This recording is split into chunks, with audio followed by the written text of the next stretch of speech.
Consider this shaft with a thin-walled closed section with a non-uniform thickness, and it's subjected to a torque. And we want to derive the torsion formula.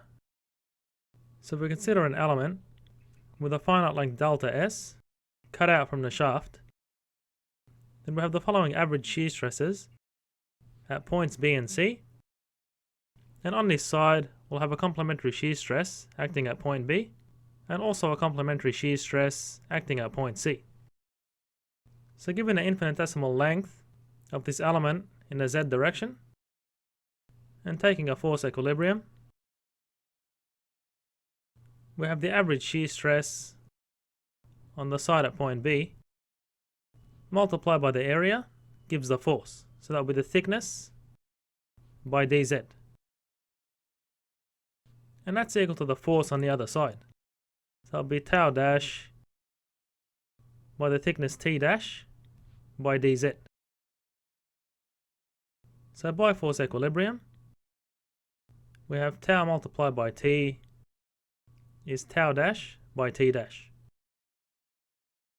And this quantity is the shear flow.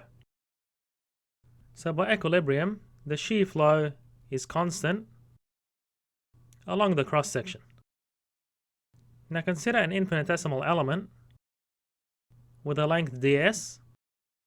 So the shear stress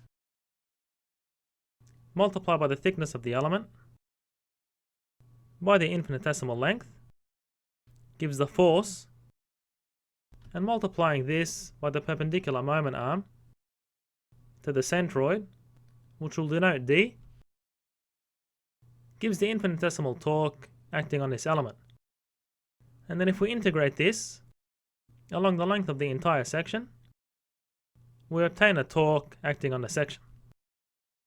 So using this relationship between a shear stress and shear flow, we can rewrite this as tau is equal to the shear flow on the thickness.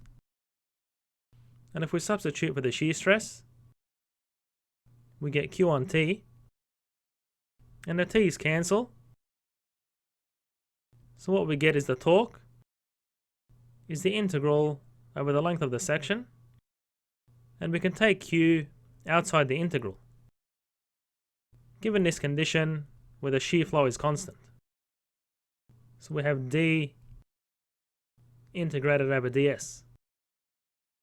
So note that this triangle here has an infinitesimal area dA is equal to 1/2 by the base by the height of the triangle.